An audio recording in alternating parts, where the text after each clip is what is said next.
thank you very much, and I'm very glad to be here at this meeting, and honored to be with you, and of course with my good friend Joe Stanislav, on this issue. We have today a global recession, and there has been a sense that some countries and some parts of the world are backpedaling concerning the Kyoto obligations, but also the whole momentum that had developed just before the economic crisis, the financial crisis, concerning the need for drastic, radical changes in the way we deal with our energy issues, but also our whole developmental model. I think that we need to see this not as a problem, this financial crisis. Well, it is a problem, of course, but not a problem which would stop our will and our actions in dealing with the climate warming issue, but in fact as an opportunity to deal with it in a more drastic way. I say this because, as you know, there is, even in a conservative Europe, when I say a conservative Europe, we have 22 out of 27 EU countries are led by conservative parties. Even in a conservative and a neoliberal ideology that is dominant now in the European Union and in other parts of the world, we have a tacit acceptance that now we are moving back to a more Keynesian view of economies. That is, where you need a public stimulus, where you need the governments to come in and rescue the economy from recession and make sure that we have the least of the problems from this recession in creating jobs and creating infrastructure and so on. So in fact, we are seeing huge investments and of course larger deficits from countries that want to invest in infrastructure. Now, why not use that investment to deal with the necessary changes in infrastructure, in our energy production, in our developmental model, so that we do come out of this crisis not as we were before, because it won't be business as usual after this crisis. It won't be that we'll just go back to the same Wall Street type of practices in the financial market or in other areas of our economy. We will have to change. But beyond the financial crisis, I think humanity is facing a much bigger crisis, which is that of the climate change. Even though the financial crisis came upon us in a more drastic way, in a more immediate way, that the climate change issue has come upon us. So I think that if we want to really deal with this in a sensible, logical, realistic way, let us use this crisis and this investment in a way which will in fact prepare us so that when we're beyond the financial crisis, we in fact have put in place all the necessary workings, infrastructure and so on to really move us ahead to our goals for 2020 and 2050 in dealing with the climate issue. Thank you. Thank you very much. Mr. Stanislav, what's your view on how the financial crisis will affect the climate change crisis? Well, I apologize to the audience. You can hear a very similar point of view because I think it's so important to hear it again in a different way. I also want to say it's a real honor to be on stage with George Papandreou, someone whom I admire very much, and to share this podium with him is an exceptional honor. I want to say very strongly what Professor Hill said in a different way and what George is saying. For a decade or more, many of us trying to push in the direction of changes required to address climate change were confronting a consensus view in the world that said, if we address climate change and with it energy security, we will limit the world's economic growth. That was a consensus opinion for decades. And a lot of us fought against that. And now we have work that says absolutely the opposite. The opposite is if we do not address climate change and energy security, we will limit economic growth. And this financial crisis, which is becoming an economic crisis, is a rare, exceptional opportunity to take advantage of the statement I have just made, which George just said, and the professor said before us. It's an opportunity to reform, transform, and recovery. 3 words, 3 verbs. And we actually have hit a point in time when we have started a transformation process, and the discussions around climate change allow that to be accelerated. And the other point about this is the public outside these rooms, they know something's going wrong. They knew that something was going wrong for years, and the fact that the economy's collapsed and the financial system collapsed says something's really gone wrong because now I don't have a job, and we can put them back to work. So I think tie together the words reform, recovery, and transformation, and that's the future we have. And this financial crisis has given us the most incredible opportunity we're ever going to have. Thank you very much.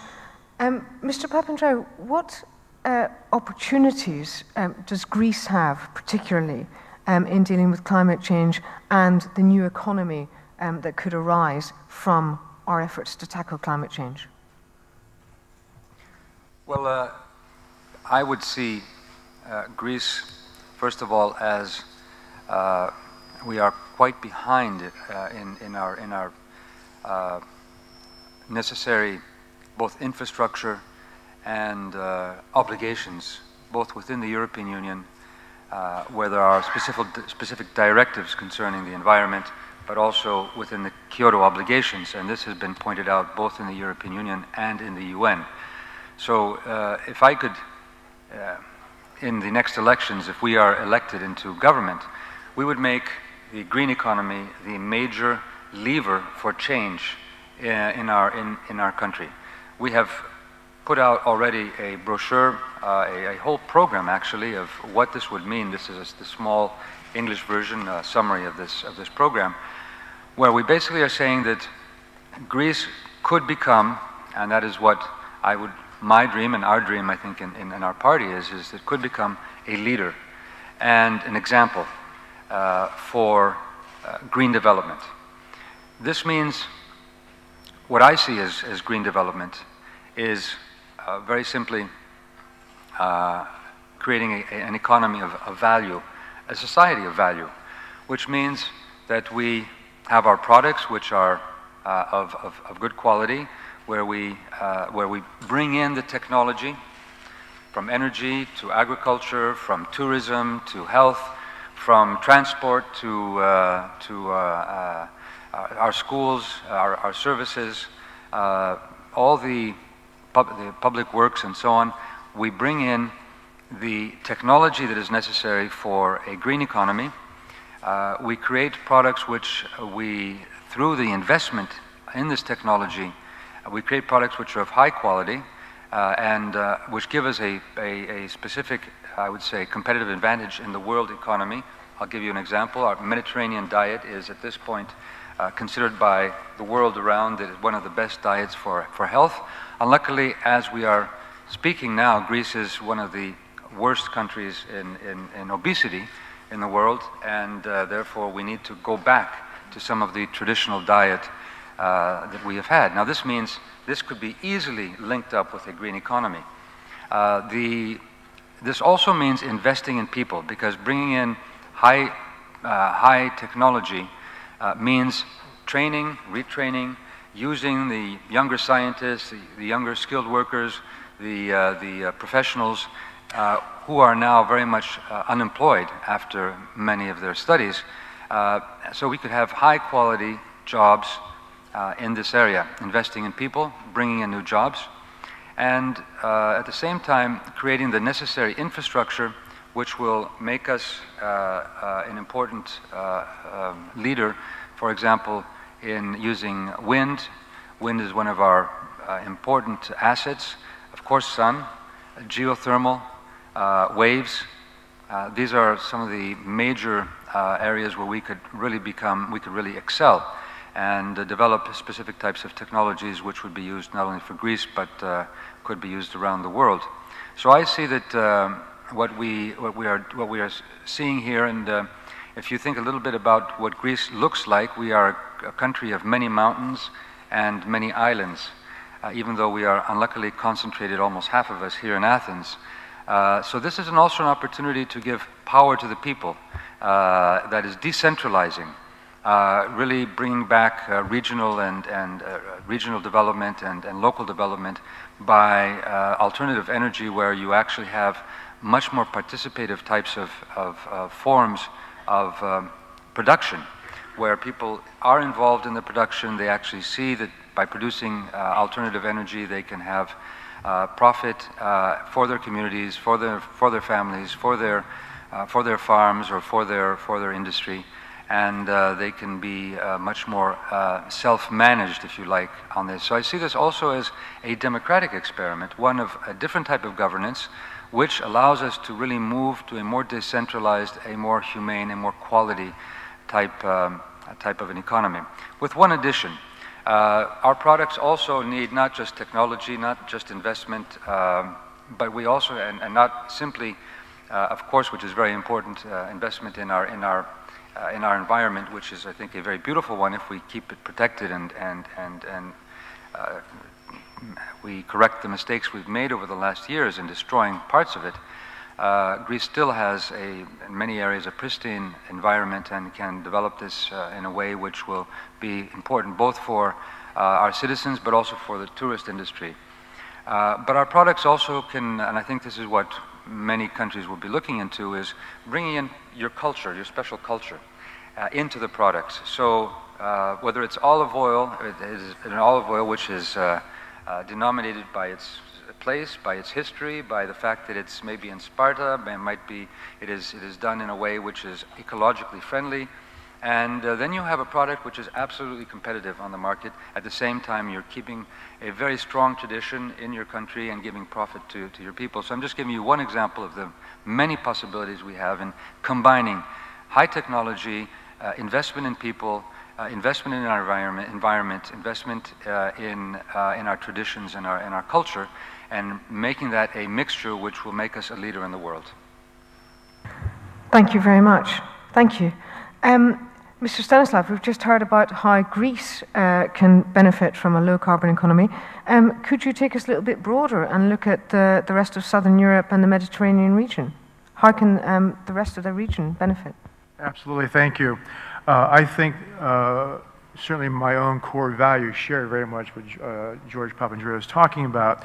I'll change the green to a different term, maybe sustainability or sustainable development, but it's hitting all of those important points that the financial crisis underlines, that we've missed in the system that's been broken. For example, huge unemployment around the world. There are entire pockets in the United States, for example, that are out of employment and will be for a generation, possibly. That's not any different from Greece and other parts of the Mediterranean. So it's an opportunity to say, how can we look at development differently? How can we use these new technologies differently to sustain and help rejuvenate communities and recapture those community values, whether they're Greek or Turkish or Libyan or Spanish or Portuguese? Each culture will apply it its own way. George mentions high technology, and these are high technology industries. The new renewable industries, both on the demand side and the supply side. That requires skills that have high-paying jobs. Again, I am a great proponent of globalization and trade around the world, but you're better off being a global partner if you're as self-sufficient, as independent as you can be. Then you become mutually interdependent around the world. I'm going to take the discussion a little bit different direction, though.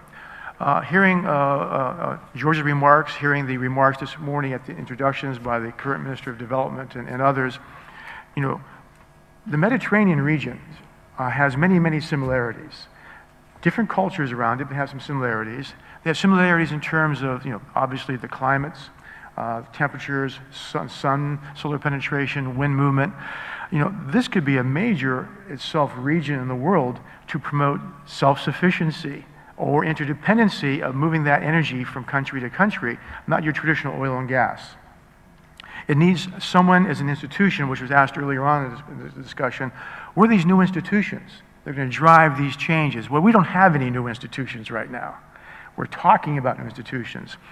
A country like Greece, and this is the second annual Athens Summit, I don't mean to promote that too much, but Greece could make itself a center for research for these technologies in the Mediterranean region, with partnership with other Mediterranean countries, both northern Mediterranean and southern Mediterranean, to say we can bring us all together and be a driving force on the technologies, sharing information and knowledge, but also we could create a bloc that's a mixture of developing countries, EU countries, the old Eastern Europe, the Arabian countries and the Gulf, to look at the world differently when you go to Copenhagen. To have those disparate voices on the same page going into Copenhagen is an unusual alliance that's going to help push the bigger countries, to say we need to lead these changes, and we have this different support behind us. So Greece could be an institution-creating center for the region, and also could be a major voice by coalescing the Mediterranean voices going into Copenhagen, because the Mediterranean countries share so many similarities. Can I add to that one point? Yes, please, please. I'd like to just add to what Joe mentioned. Thank him for his also visionary view of what Greece could be as concerning the technology and the institutions of learning from each other in the region of the Mediterranean. I would like to say that in Copenhagen there will be a number of issues, a number of big challenges. One of the big challenges is governance. How do we govern our planet? How do we govern our world? That is, I think, one of the major political issues we have to deal with as humanity. And of course, also as head of the Socialist International, we have created a commission on global sustainable governance, headed by Göran Persson, the former Prime Minister of Sweden, and Ricardo Lagos, the former President of Chile. And I will be in China tomorrow, where we have a seminar on this issue with the Chinese leadership. So this is a very big issue. But governance, when you go to a negotiation like Copenhagen, which will be of an enormous historical importance for our planet and for humanity, you may reach decisions, and you may reach even some good decisions, where you will have countries, however, that will simply follow along. They will not really have had a voice. They will not really have felt that they participated. They will not feel that they actually have their interests dealt with. And many of these countries are the smaller countries or middle-sized countries, countries that have many other problems also that have not been able to deal with in some depth on the issue of the climate change. And many of those countries are around the Mediterranean, which is going to be one of the worst hit areas from the climate change developments. And when you have a negotiation, and even if it comes out with a good result, if the quality of the interests have not been represented in this process, then you have a passive resistance from those who participated in the negotiation, and a lack of the will of implementation or understanding of what these decisions really mean. So I would like to see Greece playing a pivotal role in developing a Mediterranean group, maybe with a special focus on the Eastern Mediterranean, Southeastern Europe, Black Sea also, as we have a traditional relationship there, and many of the Mediterranean countries and Southeastern Europe have a border on the Black Sea. So an area which has many problems, which will have many and does have many climate problems, where I see that if we have a voice, we then can play an important role, as Joe said, in bringing these concerns to Copenhagen. It also means that we can be effective in influencing these decisions, feel that we own the decisions also in this region. And I would put one more dimension which I think is important. This is a region where we have many similarities, but it also is a region where we have many conflicts. If we superimpose on our conflicts a common goal of dealing with climate change and working together on the issue of the environment, then I would like to see that we could use climate change issues, in fact, solving the climate change issues and developing a green economy or sustainable economy, as Joe said, as a venue for looking at our conflicts from a different point of view and putting them in a different light. So whether it's the Arab-Israeli conflict, whether it's Greek-Turkish problems, or whether it's other problems in the Balkans or Cyprus, these won't be solved simply through the climate change issue, but it will create a new understanding of the real types of challenges we have, where we have to work together in these areas if we really want to survive. And I think that we could then, therefore, of course the Black Sea is another area too, so let us use this as an opportunity also for a different type of green diplomacy, if you like, for the region. Thank you. Thank you very much. That's a very optimistic vision, and it's a vision that's there for Greece and the rest of the Mediterranean to grasp. However, there are lots of obstacles in the way of achieving that vision. Can you just outline for us what some of those obstacles are and how you think they could be overcome? Well, the obstacles are obviously, there are big obstacles in the world, and obviously I think that the more we as regions work together, and this I think will be a major issue of governance, not only on climate change but on other issues too. We need, for example, we had the G20 just some 2 months ago, I guess, or a month ago in London. Well, the G20 was, of course, the largest, pretty much the largest economies around the world, but it was not a fully representative body of the world. How will we restructure the United Nations? How will we restructure the international financial institutions in a way where we can, in fact, have a greater democratic or a greater, more representative type of participation of all peoples and all nations and all regions? Obviously, I think one thing that Europe has shown is that regional cooperation and regional structures can create a sense of a more unified voice and a more powerful voice. I remember in Johannesburg, when we talked about the issue of sustainable development, how Europe was very important in creating a bloc, a voice there. And we would like to see, I would like to see, and I think this would be important, to have real regional cooperation where the interests can be expressed at the regional level, and therefore at the global level also there can be a more effective negotiation. But I would add maybe to this that what will be key for Copenhagen will be three of the major world powers. We could add to that Russia, Brazil, and some of the African countries, South Africa, I think, for Africa, but obviously the United States, China, and India, as they are the major, will be and are the major consumers right now, and producers of CO2 also. We have the positive developments in the U.S. The U.S. was basically in denial about climate change for 8 years under Bush. It didn't exist as an issue. Even the issue, and you can correct me, Joe, even the issue of energy autonomy was more to do with security reasons, which is, of course, a big issue in any case. But then that led to maybe looking for new oil fields, but not really dealing with the CO2 problem. Now we have President Obama, and his pronouncements have been very positive. I'm sure he'll be under great pressure to lead in the negotiations in Copenhagen, and many people have put the stakes very high. And he also has shown in the stimulus package that there are quite a few measures for green development, green jobs, even though a lot of that money is going to, as they call it, shovel-ready projects, which are not necessarily green, to get the economy moving. But so maybe there could have been more money into the green economy. But still, it's a very important start, and I think a very positive one. Now, for China and India, I think, well, first of all, China seems to, which is interesting, and I'll be in China tomorrow, which is interesting, is that it is seeming to move quite quickly in trying to, for example, develop more clean coal energy production, even outstripping the United States on this, and investing in wind power. So they seem to see that it's in their interest, and I think this is key, because the debate that has been internationally has been that you consume so much petrol and gas, and your footprint for carbon is so big in the developed world.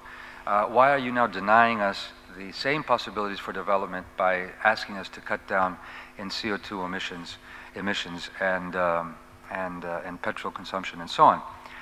Well, I think that there are, just closing very quickly, there are three reasons that we have to do this. First of all, we won't have a sustainable planet very soon if we don't do this. Secondly, I think that these two countries, for their own quality of life, have a very, very important incentive. And they feel this, and China feels this also with its very strong development, that they need to have quality of life for their own people. I would say thirdly that why not they become also very competitive in the high technology area. And I would fourthly say that there is another geopolitical reason. If we continue to consume and more petroleum and more gas, and of course this doesn't apply to lignite, which is sometimes a local possibility. But if we're talking about petroleum, oil production, we're talking about a competition, a world competition for the resources around the world, and very often in very dangerous and delicate areas of the world. This competition, if it's not dealt with and it won't be dealt with if we don't go into alternative forms of energy, this competition will create conflict, and could create major conflicts and major wars.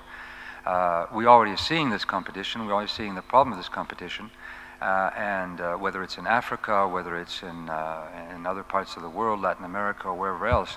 So this competition, I think all these countries, the major powers of the world, have an interest. If they want to see world peace, if they want to see the non-proliferation of weapons of mass destruction and so on, and we want to create a structure where we can work together in dealing with these problems, that's one more reason for not trying to consume up all the petrol that exists under the surface.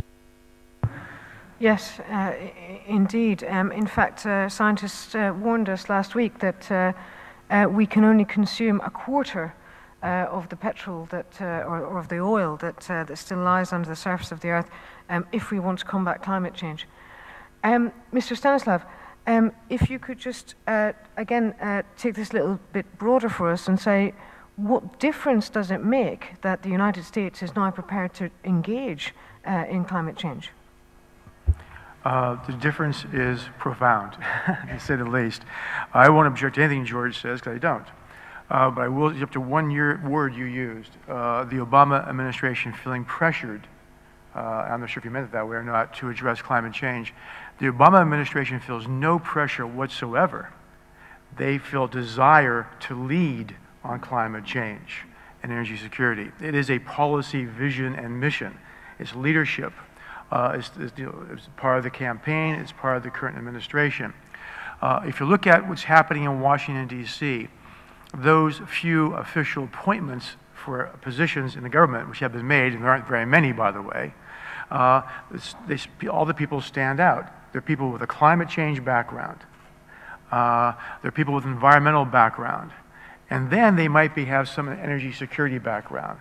Well, those are three very powerful forces or intellectual visions of individuals saying we have to address this.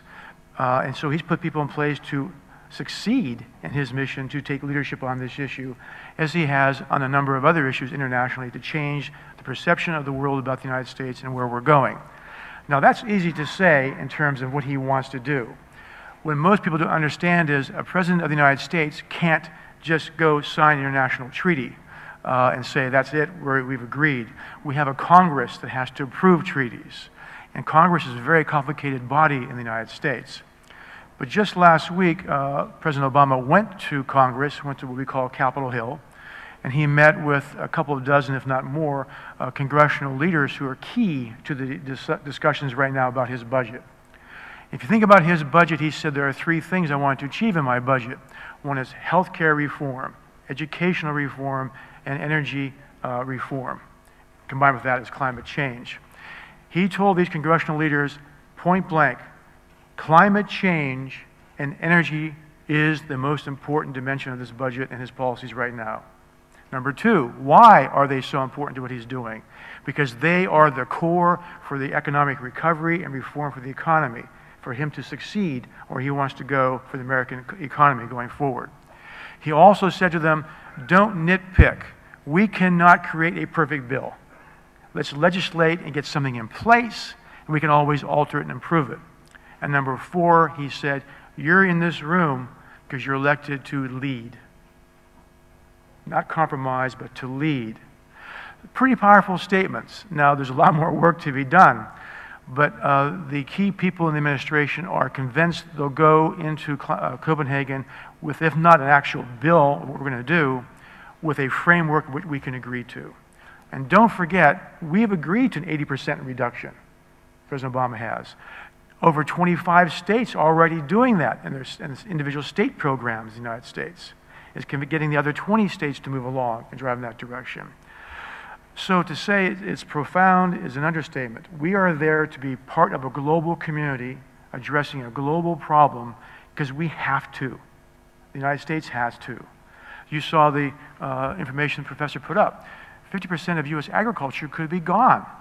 New York City could be gone. By the way, there are some forecasts by very reputable institutes in the United States that say part of Long Island may well be gone by 2020. Now, that's very expensive real estate we're talking about. So this is a very serious issue which we have to act on. And I agree with George 100% that this is the umbrella that can help us address other issues. There's a common challenge and a common opportunity. The argument in the United States that, boy, if China doesn't agree or India doesn't agree, why should we? That has no value whatsoever in the United States right now. That's a poor excuse for making a major mistake for our future. And no one accepts that. Why would China lead or India lead if we don't take a lead? Why would they? Just be a serious negotiator in the room right now.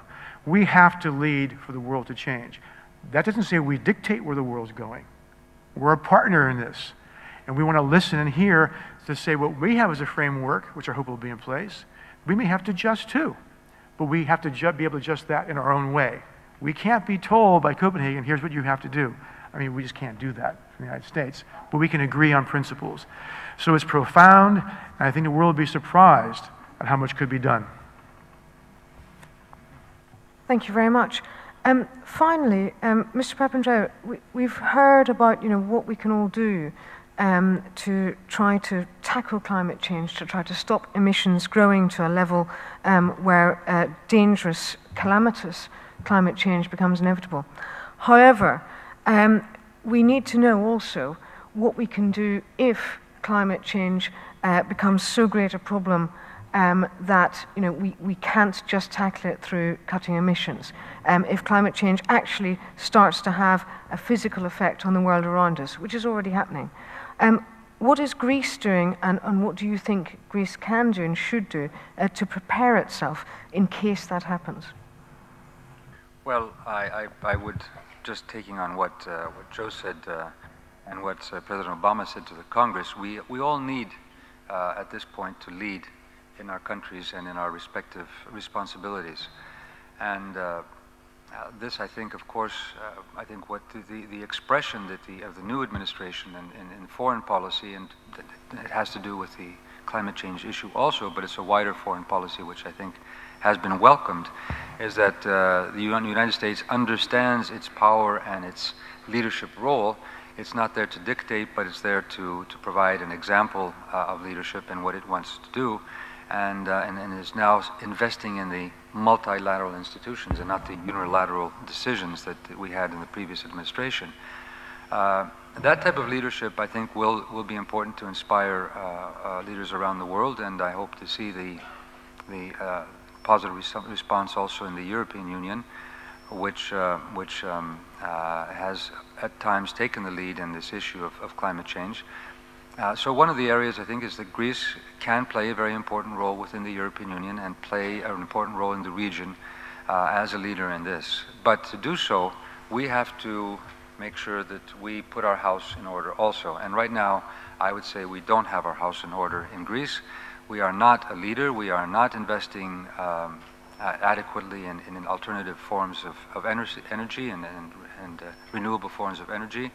There is a huge bureaucracy. There is even in this area quite a bit of corruption from the central to local level, and there are areas where we could provide, I think, much more simple and effective targets and implementation of these new technologies.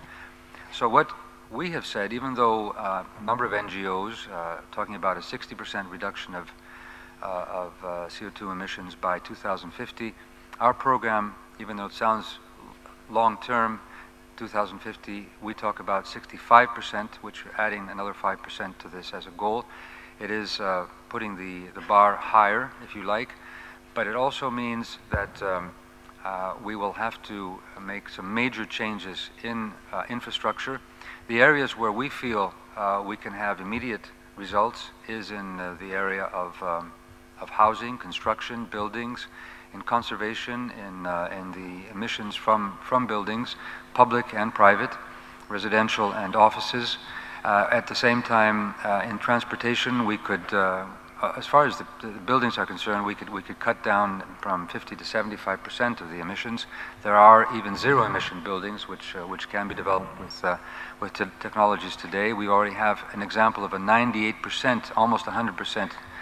No emissions building not far from here in Faliro, which was done as a test project. And this was all with local technology, basically. The possibility of cutting down emissions about 50% in transport by changing with technologies we have now. I think also we could be very strong in investment in technologies in maritime transport, which will be not only environmentally friendly but also cut down on emissions. This is an area which I think the rest of the Mediterranean would be of interest for many parts of the Mediterranean. At the same time, we will be investing highly in alternative forms of energy, wind energy, solar energy, geothermal energy, and Greece actually had a tradition some years ago of solar panels, where almost everybody in Greece has some solar panel for their heating of water. That was maybe 20, 30 years ago when we started this, but we didn't build on this tradition, unluckily, and now we need to revisit, I think. There are some companies, but we need to have massive public investment in this area. This would mean an important restructuring of our funds from the European Union, but also our public investment funds in this area, and of course a massive restructuring of our educational system, where we make green, we green our all our professions in a way, and particularly the technological professions, but not only. This is, I think, where Greece could play an important role. We are in our program, we have talked about a national register for our natural wealth, our forests, seas, and so on, and at the same time, lakes, rivers, but then again, which will make sure that we protect them. Also a green fund, which will be there for green entrepreneurship, helping startups but also older companies to renovate and to innovate and to invest in this new technology. At the same time, there will be a tax system change where we will create the incentives for greener products, and this will be a form of both creating a more green-oriented economy, sustainable economy, but at the same time the necessary revenues for investing in the green economy. So we have a very specific and very clear plan to do this. Now this will take important political will. We have the political will, but the political will also means creating the necessary consensus in our country, and therefore we would like to see, and that's one thing which I will do, I pledge to do if elected, is to bring all parties in the parliament, but not only parties, NGOs and other groups around the country, from the employers, employees, local government, together on this plan, so that we understand the, if you like, the enormity of the changes that we have to deal with. And it's not simply because this is what we want to do in Greece. This is what we have to do for Greece and for the world. and therefore then establish ourselves, I believe, as a leader in the region and work with our neighbors on these issues. And we have a lot we can do. I'm very glad that my brother Andreas is with his students at the university are now planning to simulate what this means as far as land use and so on for 2050, what this means if we go to a 65% lowering of the emissions of CO2. So that will be, I think, a very useful exercise for what we have to do and what consensus we have to create tomorrow in Greece. However, I would say, even though it's a difficult task, one thing that I think is optimistic is that as in other countries, but in Greece, the wider population feel this problem. We felt it through many of the forest fires recently. We felt it through the pollution of the water. We felt it from the amazing heat we get and heat waves we get in Athens. And these are just some of the signs. We are an island. We are a country of islands. We know that many of them would be submerged if we don't deal with these issues. Part of our civilization, a huge part of our civilization, today's, but also ancient civilization, and therefore there is, I think, a sense of purpose and a sense of a will amongst the Greek people to really make changes which will better our lives, changes which will also mean huge changes in the way we govern our country too, with greater transparency, with greater participation of our people, with a more sense of decentralization, with a greater sense of owning this process and a greater sense of responsibility, really deepening our democratic institutions, which I believe is very much part of what a green economy, a sustainable economy means. It means putting our citizens at the center and their lives and the quality of life that they hope to have. So I am optimistic. I have to be optimistic, but I also am truly optimistic about what we can do. Thank you. Thank you very much. Thank you.